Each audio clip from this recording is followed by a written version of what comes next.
Hello students. आज हम करने वाले हैं क्लास 8 चैप्टर नंबर 9 एक्सरसाइज 9.1। देखो एक्सरसाइज 9.1 क्वेश्चन नंबर 1 में कुछ पार्ट गिवन है। जैसे क्वेश्चन नंबर 1 में एक का ए पार्ट है 4 1/8 एज परसेंट। तो देखो यहाँ पे क्या करना है कि ये हमें एक फ्रैक्शन की फॉर्म दे रखी है और फ्रैक्शन में मिक्स्ड फ्रैक्शन दे रखा है। इसको हमें परसेंटेज में क्या करना है, चेंज करना है। सबसे पहले तो जो हमें फ्रैक्शन गिवन है मिक्स्ड फ्रैक्शन, इसको मैं सिंपल फ्रैक्शन में चेंज करूंगा। तो क्या करेंगे कि डिनोमिनेटर में क्या है 8 का मल्टीप्लाई 4 में करेंगे, 8 4 से 32 में ये 1 ऐड करेंगे, कितना आ जाएगा 33। तो सिंपल फ्रैक्शन ये आ गया 33/8। और जब भी किसी सिंपल फ्रैक्शन को अगर परसेंटेज में चेंज करना है तो सीधा सा क्या करना है, 100% से उसको क्या कर देना है, मल्टीप्लाई, यानी कि 100 देन परसेंट। सिंप्लीफाई कर लेते हैं भाई। देखो ये 4 से जाएगा 4 2 8 और 4 से 100 जाएगा 25 बार। ठीक है, 33 और 25 का अगर मैं मल्टीप्लाई करता हूं, 33 मल्टीप्लाई बाय 25, 5 3 15। ठीक है, 5 3 15 16 और ये आ जाएगा 66, 5 ये 12 ये 7, तो 725। और डिवाइड में क्या है भाई, 2 है हमारे पास।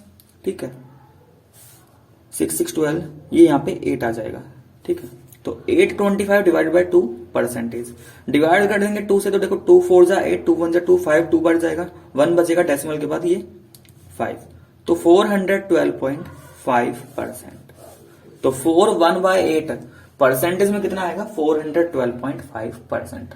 तो जब भी किसी फ्रैक्शन को अगर परसेंटेज में करना है, सबसे पहली बात, अगर मिक्स्ड फ्रैक्शन है तो सिंपल फ्रैक्शन में लिखा हो, और जैसे ही वो सिंपल फ्रैक्शन में आता है तो 100% से मल्टीप्लाई, यानी 100 से मल्टीप्लाई करके परसेंटेज का साइन लग जाएगा। बात क्लियर हुई?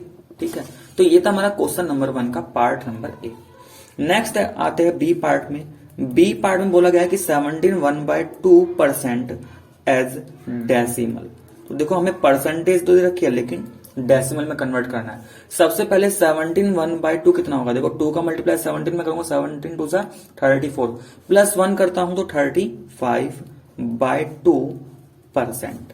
बात क्लियर हुई? अगर मैं यहाँ पे 35/2 को भी डिवाइड कर दूं, यानी कि 35 को 2 से डिवाइड कर दूं, कितना आ जाएगा 17.5%। अब सिर्फ कुछ नहीं करना, 17.5 है, जब भी परसेंटेज का साइन हटाओगे तो क्या होगा, डेनोमीटर में 100। ठीक है, डेनोमीटर में क्या लग जाता है 100। बस 17.5 को 100 से डिवाइड कर दो तो देखो नीचे क्या 1 के बाद 2 0 ना, इसका मतलब ये जो डेसिमल है 2 डिजिट लेफ्ट में चला जाएगा। कहां, लेफ्ट में शिफ्ट हो जाएगा। तो 7 और 1 यानी कि 1 के आगे आ जाएगा। तो 1 के आगे आ जाने से क्या हो जाएगा 0.175। तो ये किस में आ गया, ये डेसिमल में आ चुका। तो 17 1/2% इन डेसिमल क्या है 0.175। यहां तक क्लियर है? ठीक है, नेक्स्ट आते हैं हम सी पार्ट पर। सी पार्ट में क्या गिवन है, 5/8 एज परसेंट। हमें रेशियो की फॉर्म दे रखी है और हमें से उसको परसेंटेज में चेंज करना है। देखो पहले पार्ट में हमने क्या किया था कि फ्रैक्शन को परसेंटेज में चेंज करना है। तो भाई ये तो सीधा सा है, कितना दे रखा है 5/8। क्या मैं इसको फ्रैक्शन में लिख सकता हूं? बिल्कुल लिख सकता हूं। जो पहले होता है वो न्यूमरेटर बनता है, जो बाद में होता है रेशियो के साइन के बाद वो डिनोमिनेटर बनता है 5/8। और इसको कैसे परसेंटेज में चेंज करना होता है ये तो अभी हमने पढ़ा है कि जो भी फ्रैक्शन है उसको किससे कर देंगे, 100 से मल्टीप्लाई, और साइन आ जाएगा भाई किसका, परसेंटेज का। ठीक है, 4 से 8 2 बारी है, 4 से 100 25 टाइम्स आएगा। 25 5 से कितना हो जाएगा 125, और डिनोमिनेटर में क्या है 2 और साइन परसेंटेज का। और अगर मैं 125 को 2 से डिवाइड करूं, 2 6 12, 5 2 बार जाएगा, 1 बचेगा, डेसिमल लेके फिर से 5 टाइम्स आएगा। तो ये डिवाइड करके देख सकते हो, तो ये कितना आ जाएगा 62.5%। तो स्टूडेंट्स ये था हमारा क्वेश्चन नंबर 1। नेक्स्ट आते हैं यहाँ पे क्वेश्चन नंबर 2 पर। देखो क्वेश्चन नंबर 2 में बोला गया है find the value of x when 1/2% of x is equal to 9। 1/2% of x is equal to 9। यहां पे क्या है ना, ये जो वेरिएबल एक्स नजर आ रहा है हमें इसकी वैल्यू निकालनी है। तो देखो एक बात को समझना, कभी भी अगर ऐसा लिखा हो कि x% ऑफ समथिंग, मान लो मैंने एक general form x% of y ऐसे लिखा है, तो इसको क्या करेंगे, x परसेंटेज का साइन हटेगा तो नीचे आ जाएगा 100, ऑफ की जगह आता है मल्टीप्लाई, और जो भी ऑफ के बाद नंबर लिखा वो एज इट इज। तो ये हम विदाउट परसेंटेज और ऑफ के हमने एक इक्वेशन फॉर्म में ऐसे लिखेंगे। तो यहाँ पर भी यही काम करने वाला है। 1/2 है ना, 1/2 परसेंटेज हटेगा तो क्या आएगा, डिवाइड में 100। तो x था यहाँ पे, परसेंटेज था, डिवाइड में 100, लेकिन यहाँ पे डिनोमिनेटर में 2 पहले से ही बैठा है तो 100 तो आएगा, लेकिन 2 इंटू 100 बन जाएगा वो, क्योंकि एक नंबर पहले से ही बैठा था तो 100 परसेंटेज हट के आया। ऑफ की जगह मल्टीप्लाई, फिर से x इज इक्वल टू 9। तो देखो ये तो कुछ ऐसा बन गया, x बाय 200 बराबर किसके, 9 के। हमें x निकालना है तो 200 को उधर भेज दो, तो 9 इंटू 200। तो यहां से x की वैल्यू कितनी आ जाएगी भाई, 9 2 18 और 2 0, तो x कितना दे रखा है हमें, 1800। ठीक है, तो ये था हमारा क्वेश्चन नंबर 2। नेक्स्ट आता है क्वेश्चन नंबर 3। देखो क्वेश्चन नंबर 3 में बोला गया है A income is 20% less than that of B, how much percent is B income more than A. देखो इसका मतलब क्या है, इसका मतलब मैं समझा दे रहा हूं भाई। जैसे 2 पर्सन हमारे पास है, ठीक है, मैं यहां पे अगर समझाऊं, जैसे ए एंड बी 2 पर्सन है, ठीक है। अगर मान लो बी की इनकम 100 है और ए की इनकम 80, तो देखो मैं यहाँ पे कंपैरिजन 2 तरीके से कर सकता हूं। कैसे, जैसे बी की इनकम 100 है और ए की इनकम 80, तो मैं पहली बात तो ये कह सकता हूं कि भाई जो ए की इनकम है ना, वो बी की इनकम से 20 रुपीज कम है। ठीक है, मैं ये मान के चल रहा हूं, मैंने ये रुपीज मान रखा, रुपीज 100, रुपीज 80। मैं पहली बात तो ये कह सकता हूं कि जो ए की इनकम है वो बी की इनकम से 20 रुपीज कम है, यानी कि मैं ए को कंपेयर कर रहा हूं किससे, विद रेस्पेक्ट टू बी। दूसरा भाई मैं ये भी कह सकता हूं कि बी की इनकम ए की इनकम से क्या है, 20 रुपीज ज्यादा। मीनिंग दोनों का एक ही बात निकल रही है, लेकिन कहने का तरीका अलग अलग हो चुका है। पहले मैंने कहा कि ए की इनकम बी की इनकम से 20 रुपए कम है, ठीक है। दूसरा मैं बोल रहा हूं बी की इनकम ए से 20 रुपए ज्यादा है। तो 2 तरीके हैं कहने के। तो ये जो मैं यहाँ पे रुपीज के टर्म में बोल रहा हूं, वही चीज हमें परसेंटेज की फॉर्म में बोल रही है, बतानी है। जैसे परसेंटेज में मैं क्या कह सकता हूं कि जो ए की इनकम है बी की इनकम से 20% कम है। तो हमें ये बताना है कि बी की इनकम ए से कितनी परसेंटेज ज्यादा है, वही चीज हमें यहाँ पे फाइंड करनी है। तो देखो सबसे पहले मैंने मान लिया कि let B income is rupees 100 इसलिए ले लिया कि परसेंटेज निकालने में थोड़ी मुझे आसानी हो जाएगी। मैं वेरिएबल भी यहाँ पे मान सकता था, ठीक है। तो क्वेश्चन को करने के बहुत सारे तरीके हो सकते हैं, तो मैंने सिंपली एक अमाउंट मान लिया 100, क्योंकि यहाँ पे काम करना है परसेंटेज पर। अब देखो मान लिया बी की इनकम 100 है।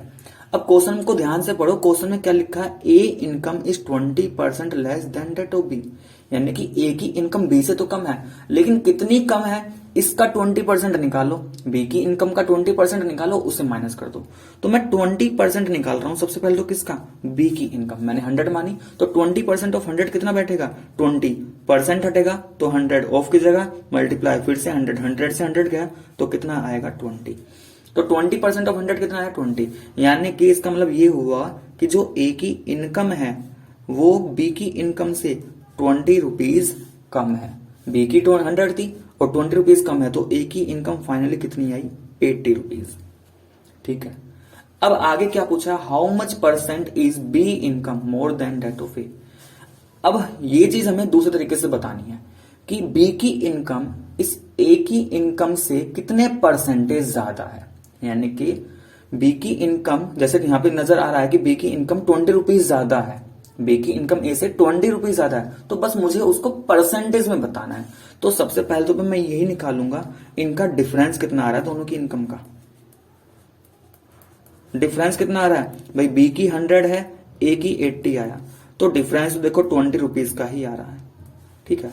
और अगर मुझे ये चीज परसेंटेज में निकालनी हो, परसेंटेज देखो डिफरेंस क्या है 20 रुपए का, मुझे किसके रेस्पेक्ट में बात करनी है, ए के रेस्पेक्ट में, यानी कि मुझे ये बताना है बी की इनकम 20 रुपए ज्यादा है, लेकिन किसके रेस्पेक्ट में, इस ए के रेस्पेक्ट में, बस उसको मुझे परसेंटेज में कन्वर्ट करना है। तो कितनी ज्यादा है बी की इनकम 20, किससे कंपेयर कर रहे हैं ए से, तो ए की इनकम कितनी है 80 और मल्टीप्लाई बाय 100, परसेंटेज में चेंज करना है तो 100%, 100 से मल्टीप्लाई करें परसेंटेज, देखो 20 से 80 4 टाइम्स और 4 से 100 25, तो ये कितना आ जाएगा 25%। तो इसका मतलब ये हुआ कि जो बी की इनकम है वो ए की इनकम से 25% ज्यादा है। बात क्लियर हुई, ठीक है। तो देख लो 25% अगर 80 का निकालते हैं तो 20 आता है, और यही तो बताना है कि 20 रुपीज ज्यादा है, बस वो चीज परसेंटेज में बतानी है। तो परसेंटेज में कैसे कन्वर्ट किया, दोनों के बीच का डिफरेंस कितना था 20, किसके रेस्पेक्ट में बात चल रही थी, ए से कंपेयर करते हुए बताना, तो ए का अमाउंट नीचे आ गया, ठीक है, और मल्टीप्लाई बाय 100%, क्योंकि ये तो मैंने बताया था जब भी फ्रैक्शन को परसेंटेज में चेंज करना हो 100 से मल्टीप्लाई देन परसेंटेज का सिंबल। ठीक है, तो हम क्या कह सकते हैं कि B income is 25% more than that of A. बात क्लियर हुई? ठीक है, तो नेक्स्ट आते हैं हम क्वेश्चन नंबर 4 पर। नेक्स्ट क्वेश्चन नंबर 4 पर देखो, क्वेश्चन नंबर 4 में क्या लिखा है, a sum of money was distributed between A and money. मतलब कुछ अमाउंट हमारे पास था और हमने उसको दो पर्सन के बीच में डिवाइड कर दिया, ए एंड बी पर। ठीक है, आगे लिखा ए गोट 60% ऑफ ऑल द मनी। अब देखो जितना भी हमारे पास अमाउंट था, मनी था, उसका 60% तो किसके पास गया, ए के पास। And B got ₹1170 less than A. और बी को जितना भी ए को मिला है ना, उससे 1170 रुपये कम मिले हैं। Then how much money was distributed between A and B. देखो अब इसको यहां पे समझो भाई। सबसे पहले हम मान के चल रहे हैं लेट टोटल मनी, कि हमारे पास जो टोटल मनी था वो हमने एक्स रुपीज डिस्ट्रीब्यूट किया। हमारे पास एक्स रुपीज था और इसको हमने डिस्ट्रीब्यूट किया। जब हमने इस एक्स को दो जगह डिस्ट्रीब्यूट किया तो कैसे कैसे, हमने इसको ए को दिया, हमने कुछ बी को दिया। क्वेश्चन में सीधे सीधे लिखा है कि 60% किसको मिला, ए को।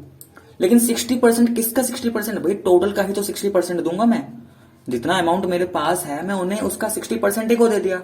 तो भाई ये बताओ, जब भी परसेंटेज की बात होती है तो 100 में से बता दिया। जब मैंने इस टोटल मनी का 60% ए को दिया तो क्या मैं ये नहीं कह सकता कि जो रिमेनिंग परसेंटेज है वो मैंने बी को दिया होगा? तो बी को मैंने कितना दिया, 40%। बात क्लियर? ये तो मैंने परसेंटेज की सिंबल फॉर्म में बताया। अगर मैं इसको फ्रैक्शन में बताऊं तो अभी मैंने बताया था क्या, 60% ऑफ एक्स को मैं ऐसे लिख सकता हूं, 60% हटेगा नीचे 100, ऑफ की जगह मल्टीप्लाई देन एक्स।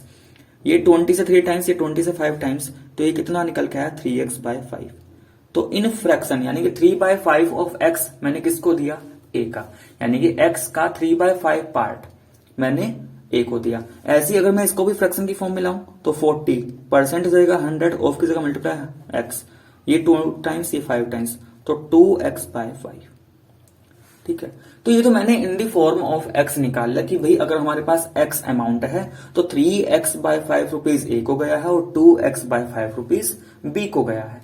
ये बात क्लियर हुई? अब देखो, जब भी क्वेश्चन के अंदर वेरिएबल आता है, वेरिएबल आ चुका ना यहाँ पे एक्स, उस वेरिएबल को निकालने का एक ही तरीका होता है कि इस वेरिएबल को लेते हुए हमारे पास एक इक्वेशन आ जाए। क्योंकि भाई जब तक इक्वेशन नहीं आएगी तब तक मैं वेरिएबल नहीं निकाल पाऊंगा। आपने लीनियर इक्वेशन पढ़ा होगा, ठीक है। लीनियर इक्वेशन में हमारे पास क्या होता था, वेरिएबल होता था और उस वेरिएबल की वैल्यू फाइंड करनी होती थी। तो वहां पे इक्वेशन गिवन होती है ना, तभी तो वो वेरिएबल निकल के आता है। तो वेरिएबल एक्स चल रहा है। अब इसको कैसे करेंगे, इसको समझो। ये तो मैंने यूजिंग परसेंटेज का कॉन्सेप्ट निकाला कि भाई ए के पास इतना है, बी के पास इतना है, लेकिन उसने बी को कितना अमाउंट किया दूसरे शब्दों में भी कहा। दूसरे तरीके से उसने कैसे बोला कि जो बी को अमाउंट मिला है, बी को ₹1170 लेस देन ए। मतलब जितना ए को मिला है ना, उससे 1170 रुपए कम किसको मिले हैं, बी को। तो मैं ये कह सकता हूं ए मनी, ठीक है, यानी कि जो अमाउंट ए को मिला, अगर उसमें से मैं बी का अमाउंट माइनस कर दूं तो कितना बचने वाला है, 1170। क्योंकि उसे कम मिल रहे हैं ना बी को। बी को 1170 कम मिलने का मतलब क्या है, ए को 1170 रुपए ज्यादा मिले होंगे। तो ए के अमाउंट में से अगर बी का अमाउंट माइनस करता हूं तो कितना बचने वाला है, 1170, 1170। ठीक है, ए को कितना मिला भाई, 3x/5। बी को कितना मिला था, 2x/5, बराबर किसके, 1170। दोनों का डेनोमीटर सेम, तो ये 5 न्यूमेटर में आ गया हमारे पास 3x - 2x is equal to 1170। 3x - 2x कितना हो जाएगा, सिंपली x बन जाएगा, 1x बनेगा, और 1 तो लिखने की जरूरत होती नहीं वेरिएबल के साथ। ठीक है, तो x/5 इज इक्वल टू कितना, 1170। भाई 5 यहाँ पे डेनोमीटर में है, क्योंकि x निकालना तो 5 को उधर पहुंचाना पड़ेगा, डेनोमीटर में तो उधर न्यूमेटर में। तो ये क्या बन जाएगा, 5 × 1170 मल्टीप्लाई करेंगे तो x कितना जाएगा, 500, 5 7 जा 35, 3 कैरी चल रहा है, 5 1 जा 5 + 3 8, 5 1 जा 5, तो x आ गया 5850। इसका मतलब जो टोटल अमाउंट है जो डिस्ट्रीब्यूट किया गया है ए और बी के बीच में, ठीक है, वो टोटल मनी कितना था हमारे पास, ₹5850। मतलब कि 5850 रुपीज ए एंड बी के बीच में डिस्ट्रीब्यूट हुए हैं। और इसका 60% ए को मिला था और 40% बी को गया था। यहां तक बात क्लियर हुई? ठीक है,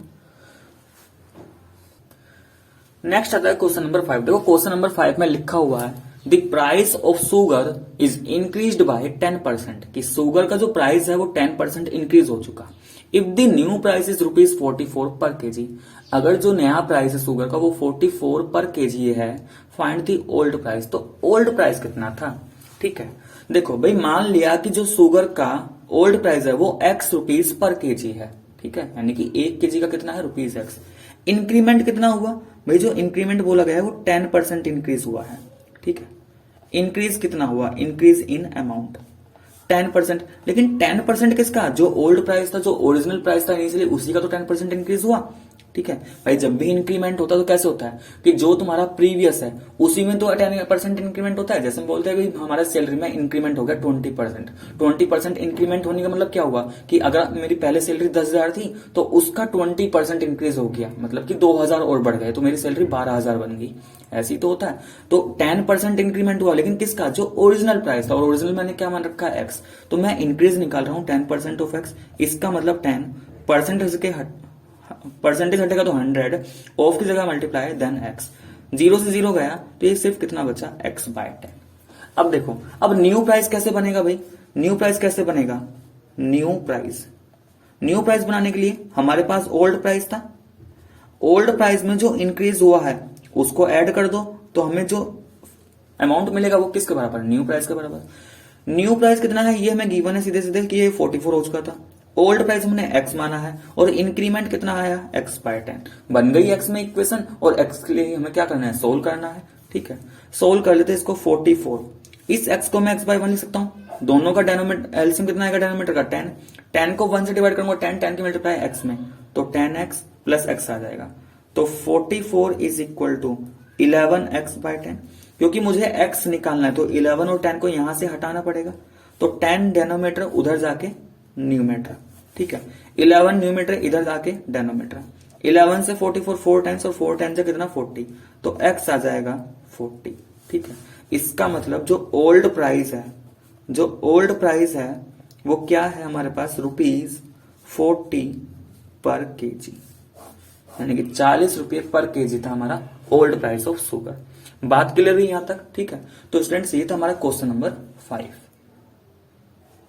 नेक्स्ट क्वेश्चन नंबर 6। देखो क्वेश्चन नंबर 6 में दे रखा है a number is increased by 20%। भाई कोई नंबर है और वो नंबर कितना इंक्रीज हुआ, 20%, and then it is decreased by 20%। और फिर क्या हुआ, वही नंबर बाद में इंक्रीज होने के बाद 20% डिक्रीज हो गया।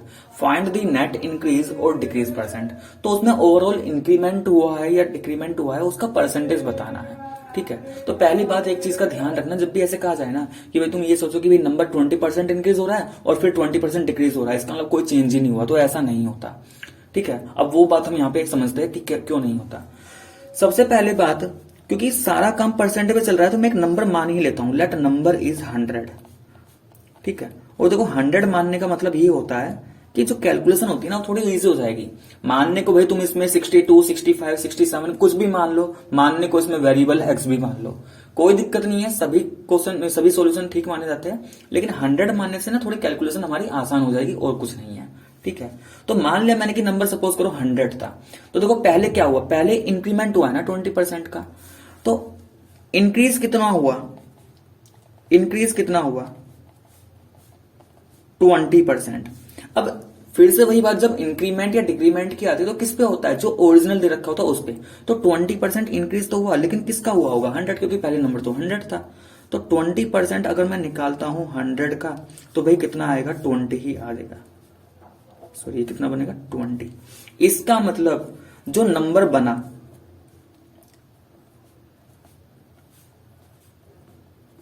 न्यू नंबर, पहले 100 था, 20 का इंक्रीमेंट हुआ, नंबर बन गया 120, ठीक है। ये बात क्लियर हुई। अब देखो फिर उसने कहा कि अब नंबर फिर क्या हुआ, 20% डिक्रीज हुआ। अब नंबर क्या हुआ, 20% डिक्रीज हुआ। Now number is decrease by 20%। तो नंबर अब क्या हो, 20%। अब देखो तो डिक्रीज कितना हुआ, अब हम ये निकालते हैं। तो डिक्रीज 20% हुआ, लेकिन किसका 20%, क्या इस 100 का 20%, क्या ये जो नया नंबर बना था पहले केस में उसका 20%। तो अब इसको भाई ऐसे ही समझ लो, मान लो मैं सैलरी का एग्जांपल दे रहा था, ठीक है। आपकी सैलरी मान लो 1000 रुपये है पहले, ठीक है। एक साल बाद आपकी सैलरी में क्या हुआ, 20% का इंक्रीमेंट हुआ, 20% का इंक्रीमेंट हुआ, तो क्या हो गया, आपकी सैलरी 1200 रुपये हो गई, ठीक है। अब फिर कहो कि दूसरे साल आपकी सैलरी में फिर से 10% इंक्रीज हो रहा है या 10% डिक्रीज हो रहा है, तो वो किस अमाउंट पे हो रहा, जो तुम्हारी इंक्रीज या डिक्रीज होने से पहले है, उस इंक्रीज या डिक्रीज होने से पहले वो 1200 रुपये थी ना, क्योंकि 1000 तो के बाद तो बढ़ चुका है एक बार। तो जब यहाँ पे 10% का इंक्रीज होगा या 10% का डिक्रीमेंट होगा, तो वो किस पे होगा, जो इससे पहले है, यानी कि 1200, तो इस 1200 पे होगा। तो ऐसे यहाँ पे भी यही केस है भाई, स्टार्टिंग में नंबर 100 था, वो 20% बढ़ चुका था, 20% बढ़ने के बाद हुआ 120। अब मैं बोल रहा हूं ना कि नंबर डिक्रीज हो रहा है 20%, या कल को यही क्वेश्चन कुछ ऐसा आ जाए कि नंबर इंक्रीज हो रहा है 20%, तो वो जो इंक्रीज या डिक्रीज होगा वो अब इस वाले पे होगा, ठीक है। तो इसलिए यहां पे जब मैं डिक्रीज निकालूंगा, क्योंकि क्वेश्चन में बोला गया डिक्रीज हो रहा है 20%, तो किसका, 120 का डिक्रीज हो रहा है। 100 नहीं लेना, क्या लेना है, 120, यानी कि इस डिक्रीज से पहले जो अमाउंट नंबर था वो है 120, तो 120 का, तो भाई 20% निकालते हैं किसका, 120, तो परसेंट हट के 100 ऑफ की जगह मल्टीप्लाई 120, 2 जीरो से ये दोनों जीरो कट गई, तो 12 टू 24, तो नंबर 24 क्या हो चुका, कम हो चुका, ठीक है। तो अगेन जो फाइनल नंबर बना, ठीक है, जो फाइनल नंबर तुम्हारे पास निकल के आया भाई 120 था, 120 बन चुका था एक बार इंक्रीज होने के बाद, और जैसे ही दोबारा डिक्रीज हुआ फिर वो 120 में से 24 कम हो गया, तो कितना, 96।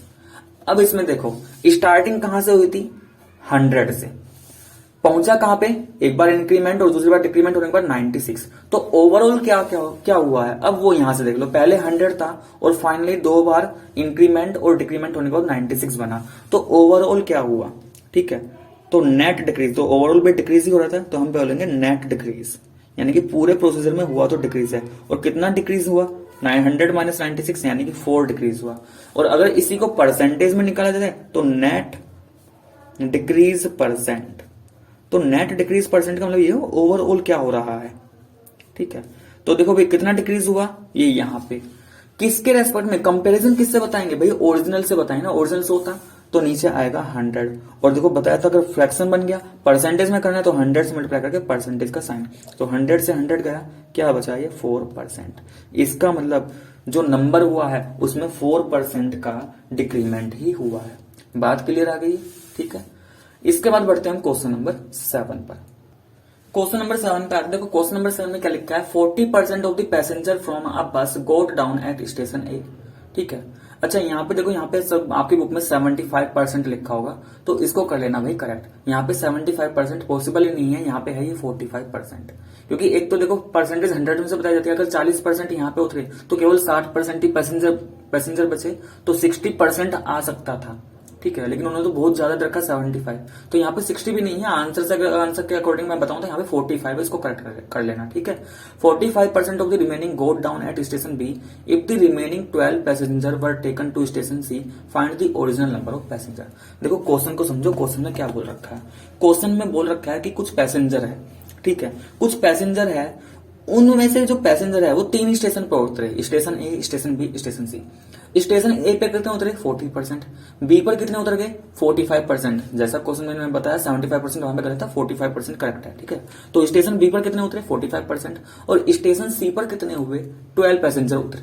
तो देखो जो पैसेंजर उतर रहे हैं ए एंड बी पे तो हमें परसेंटेज की टर्म में बताया गया है, और सी पर हमें नंबर बताए गए हैं, ठीक है। तो देखो अगर मैं स्टेशन सी पर परसेंटेज की ही टर्म में बात करूं, अगर मैं ये कहूं कि चलो 12 पैसेंजर तो उतरे, लेकिन परसेंटेज में कितने उतरे, अगर 40% पैसेंजर यहां पे उतर गए हैं, 45% यहां पे उतर गए, यानी कि 85% पैसेंजर ए और बी दोनों स्टेशन पे उतर गए, बचे कितने पैसेंजर, 15%, हाँ, तो 15% जो पैसेंजर है वो स्टेशन सी पर उतरे होंगे, ठीक है। और सॉरी, और देखो, और ये जो 15% है ये इन नंबर में क्या है, 12 के बराबर है, तो हमें बताना है कि टोटल पैसेंजर कितने हैं। तो देखो भाई मैंने मान लिया कि जो ओरिजिनल पैसेंजर है, जो टोटल पैसेंजर है वो x थे, तो क्या मैं ये नहीं कह सकता कि ये जो 50% है भाई 50% ऑफ x कितना दे रखा है, 12 दे रखा है, क्योंकि परसेंटेज में 15% है और नंबर में देखा जाए 12, लेकिन ये परसेंटेज किसका निकाला होगा, ये टोटल का ही तो निकाला होगा। ये 12 क्या है, ये 15% इस टोटल का ही तो होगा। तो 15% ऑफ एक्स किसके बराबर, 12 के बराबर। बस अब कुछ नहीं करना, 15 परसेंटेज हटा के नीचे 100 आ जाएगा, ऑफ की जगह मल्टीप्लाई और ये एक्स बराबर 12। क्योंकि मुझे एक्स निकालना है, 15 और 100 को यहां से तो हटाना पड़ेगा। तो 12, 100 नीचे, उधर जाके ऊपर, 15 ऊपर, इधर आके नीचे। ये हमारा 3 से जाएगा 4 टाइम्स, 3 से जाएगा ये 15 5 टाइम्स, 5 से 100 20 टाइम्स, बचा क्या 20 एंड 4 मल्टीप्लाई में, तो 24 जा कितना, 24 जा हो जाएगा 80। इसका मतलब जो टोटल पैसेंजर है बस में वो कितने हैं, 80 पैसेंजर। बात क्लियर हो, ठीक है। तो स्टूडेंट्स ये था हमारा एक्सरसाइज 9.1, ठीक है। तो अगर आपको इस एक्सरसाइज में कोई भी डाउट है तो आप मुझे कमेंट बॉक्स में कमेंट करके बता सकते हो, ठीक है। तो नेक्स्ट वीडियो में हम करेंगे एक्सरसाइज 9.2। तो आज के लिए बस इतना ही।